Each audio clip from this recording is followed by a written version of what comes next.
Patient को जो symptom आ रहे थे, सिम्टम कौन से आ रहे थे, मायोकार्डियल इंफार्क्शन वाले या एंजाइना वाले पेशेंट को।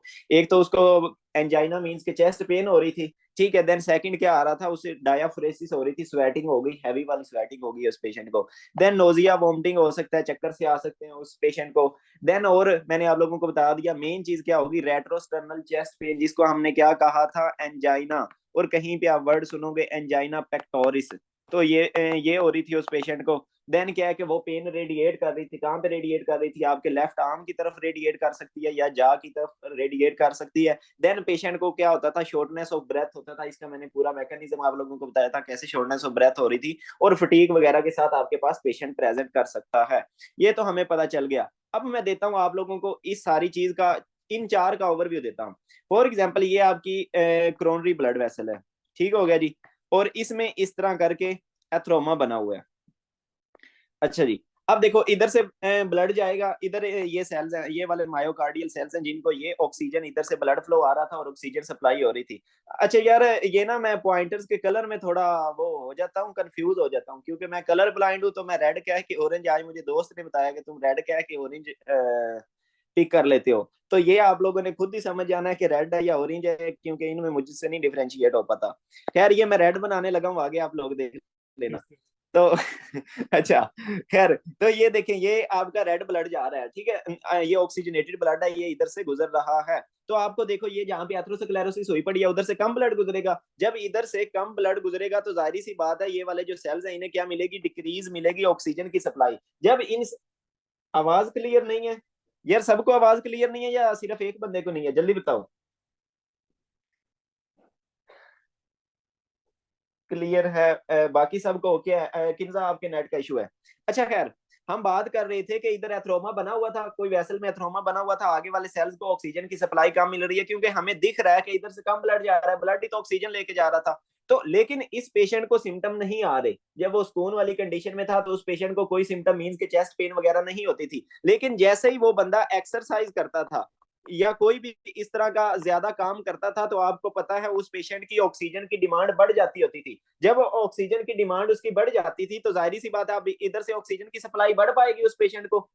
जब वो एक्सरसाइज करेगा, जिसका इधर एथ्रोस्क्लेरोसिस हुई पड़ी है, अब उसकी ऑक्सीजन की सप्लाई नहीं बढ़ पाएगी। एक और मैं आप लोगों को चलो थोड़ा सा कंसेप्ट बता देता हूँ, वो ये कि जब भी आप लोग एक्सरसाइज करते हो या कोई बंदा ज्यादा काम करता है, तो आपकी जो कोरोनरी आर्टरीज होती हैं, वो हमने पढ़ा था ऑटो रेगुलेशन वाले टॉपिक में, कि वो डायलेट हो जाती हैं। वो डायलेट क्यों होती हैं, ताकि वो ब्लड फ्लो को क्या करें, बढ़ा सकें। ये जो सेल्स हैं, अब इनकी ऑक्सीजन की डिमांड बढ़ गई है, तो वो क्या करेंगे, इधर से सप्लाई को भी बढ़ा देंगी। लेकिन ये जो पेशेंट है थ्रोमा वाला, इसमें जो वेसल है वो उसको जितना मर्जी डायलेट कर लें, इधर से ब्लड फ्लो उतना नहीं बढ़ सकता, क्योंकि ये वाला जो एरिया होता है थ्रोमा वाला एरिया, ये पहले ही मैक्सिमली डायलेटेड होता है। अब जब बंदा एक्सरसाइज करेगा तो वो मजीद डायलेट नहीं होगा। जब वो मजीद डायलेट नहीं होगा, इट मीन्स कि जब वो बंदा एक्सरसाइज कर रहा है तो हम ब्लड फ्लो को इधर नहीं बढ़ा सक रहे। जब देखो इधर ब्लड फ्लो नहीं बढ़ेगा, तो वो जब बंदा एक्सरसाइज करेगा तो उसे क्या होगा, इधर वाले सेल्स में इस्कीमिया होगा। जब इस्कीमिया होगा तो बंदा आपके पास पेन के साथ प्रेजेंट कर जाएगा। ऐसे ही है कि नहीं है?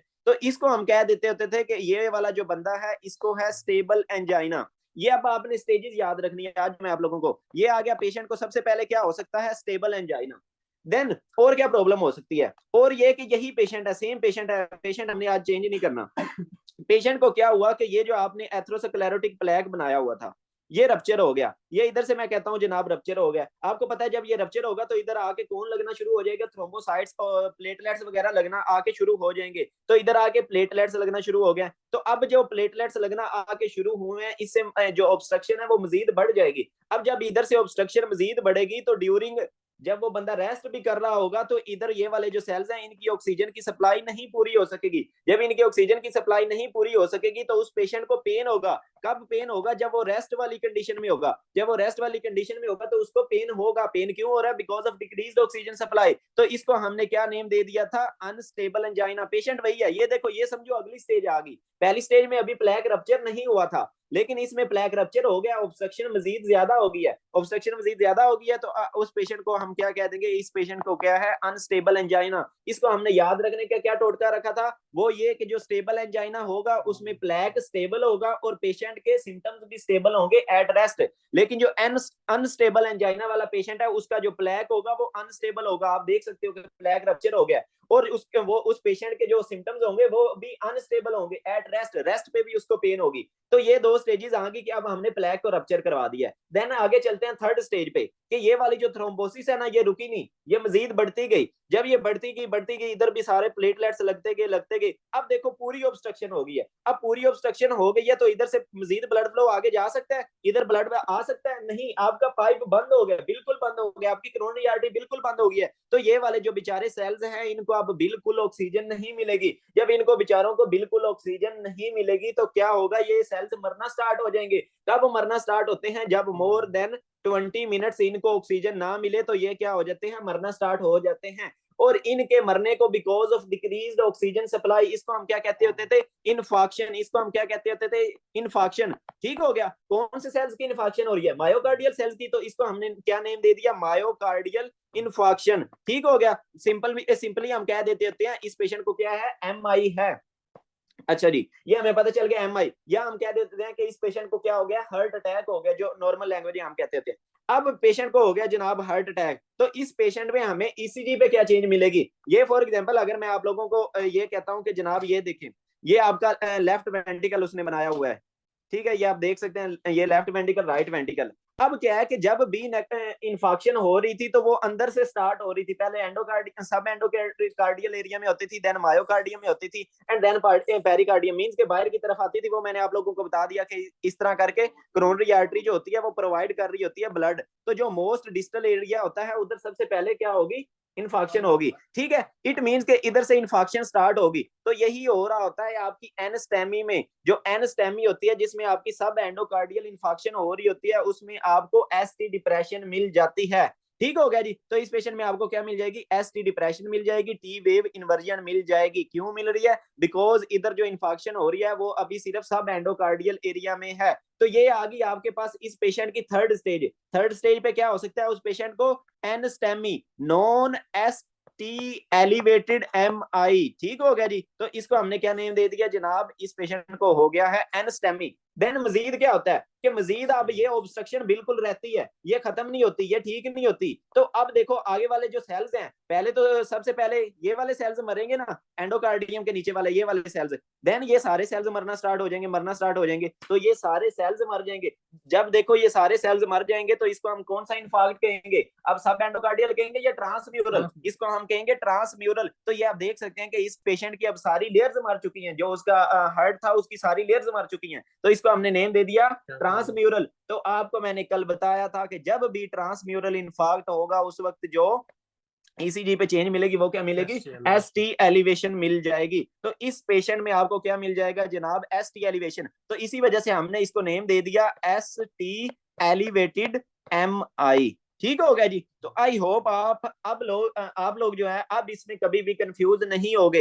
ये जो ऊपर वाले ये समझो स्टेजेस ही बनी हुई है ना, शुरू में पेशेंट को क्या होगा, स्टेबल प्लेक होगा, देन अगर वो रप्चर हो जाए तो पेशेंट को अनस्टेबल एंजाइना होगा, देन अगर वो रप्चर होकर पूरी आर्टरी को ब्लॉक कर दे तो पेशेंट को एनस्टेमी होगा, देन वो आर्टरी ब्लॉक ही रहे, वो ठीक ना हो, पूरा जो है ना हमारी लेयर वो सारी मर जाए तो पेशेंट को क्या हो जाएगा, स्टेमी। तो अब आपने स्टेजेस के अकॉर्डिंग देख लिया। इन तीनों में क्या हो रहा था कि सिर्फ सब एंडोकार्डियल, ये जो ऊपर वाली तीनों है ना ये माइल्ड सी फॉर्म्स हैं, माइल्ड फॉर्म्स है मींस के इधर जो इन्फेक्शन होगा वो सिर्फ कौन सा हो रहा था, सब एंडोकार्डियल। तो इन तीनों में आपको क्या मिल जाती थी, एसटी डिप्रेशन मिल जाती होती थी। सिर्फ एक में आपको क्या मिल रही थी, पूरी ट्रांसम्यूरल। तो आपने सिंपली याद रख लेना है कि जिसमें भी आपको ट्रांसम्यूरल इन्फार्क्ट मिलेगा वो कौन सा होगा, उसमें आपको एसटी एलिवेशन मिल जाएगी। जिसमें भी आपको सब एंडोकार्डियल इन्फार्क्ट मिलेगा उसमें आपको क्या मिल जाएगी, एसटी डिप्रेशन मिल जाएगी। तो तीन में तो हमें कौन सी मिल गई, एसटी डिप्रेशन मिल गई, सिर्फ एक में हमें एसटी एलिवेशन मिल रही है जिसमें ट्रांसम्यूरल इंफार्क्ट हो रहा है, पूरी आर्टरी ब्लॉक हो रही है।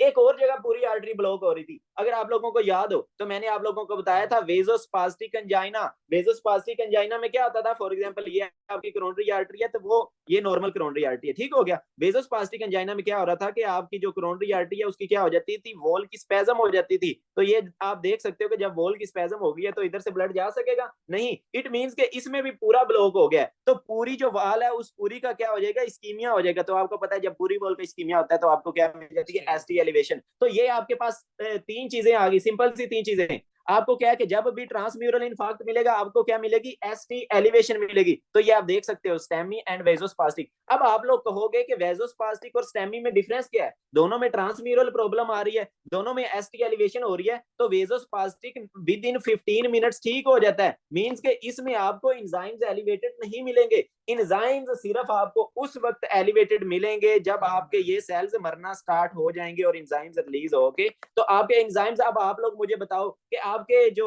सेल्स मर रहे हैं वो कौन सी कंडीशंस में मर रहे हैं, इन पांचों में से कौन सी कंडीशन में मर रहे हैं आपके सेल्स? हाँ, पूरा ब्लॉक हो जाता है जब पूरा ब्लॉक हो जाता है, जल्दी बताओ ना, आप लोग भी बताओ कि आपके सेल्स कौन सी कंडीशन में मर रहे हैं। मींस के ये जो पांचों कंडीशंस हैं इनमें से सेल्स का मायो इन्फेक्शन कब हो रहा है, कौन सी कंडीशंस में हो रहा है?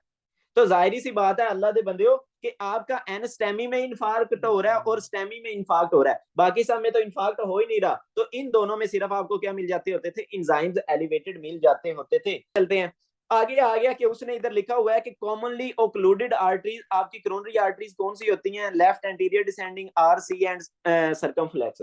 लेकिन इस जगह पे एक और वो चीज लिख सकता है, वो ये कि आपका मोस्टली जो डैमेज एरिया होता है हार्ट का बिकॉज ऑफ ओक्लूजन, वो आपका होता है लेफ्ट वेंटिकल। तो इधर बना लेते हैं, फॉर एग्जांपल ये आपका जनाब, ये देखो उसने हार्ट बनाया हुआ है, हम अपना हार्ट बना लेते हैं, ठीक है। ये आपका आ गया राइट वेंटिकल, ये आपका आ गया लेफ्ट वेंटिकल। तो आपको पता है आपका जो लेफ्ट वेंटिकल होता है, एक तो वो साइज में बड़ा होता है, दूसरी बात ये कि उसकी थिकनेस भी जो वॉल भी होती है वो काफी ज्यादा मोटी होती है। तीसरी बात ये कि ये जो हमारा लेफ्ट वेंटिकल है, इसको थोड़ा सा दोबारा बनाते हैं। आपका जो लेफ्ट वेंटिकल है इसको आप देखते हैं कि ब्लड सप्लाई कहाँ कहाँ से आ रही है। तो आपको पता है इसको एक तो ब्लड सप्लाई जो इसकी एंटीरियर वॉल है उसको कौन सप्लाई कर रही थी, लेफ्ट एंटीरियर डिसेंडिंग आर्टरी। ऐसे ही है कि नहीं है, लेफ्ट एंटीरियर डिसेंडिंग आर्टरी आपका जो लेफ्ट वेंटिकल है उसकी एंटीरियर वॉल को सप्लाई कर रही थी। इट मींस कि अगर क्या हो, लेफ्ट एंटीरियर डिसेंडिंग आर्टरी ये आपकी for example left anterior descending artery आ रही है, ये ब्लॉक हो जाए तो आपकी जो anterior wall of left ventricle है उसका इंफाक्ट हो जाएगा। ऐसा ही है कि नहीं है, ठीक हो गया।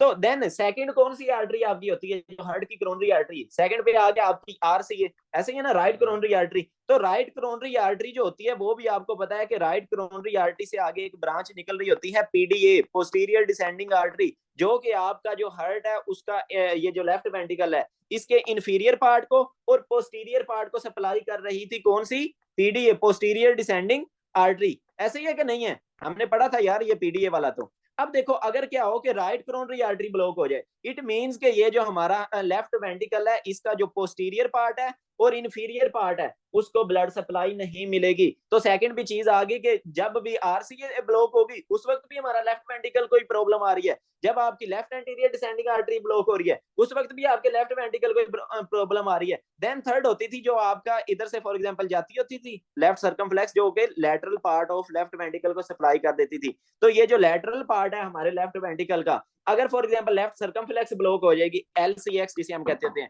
अगर एलसीएक्स ब्लॉक हो जाएगी तो जाहिर सी बात है हमारा जो लेफ्ट वेंटिकल का लेटरल पार्ट है उसको ब्लड सप्लाई नहीं मिलेगी। तो यही तो हमारी तीन की हार्ट की कोरोनरी आर्टरीज होती हैं, तीनों में कोई भी ब्लॉक हो रही है, प्रॉब्लम हमारे कहाँ पे आ रही है, लेफ्ट वेंटिकल में आ रही है। तो आप देख सकते हो कि इसी वजह से आपका left ventricle most susceptible to ischemia होता है।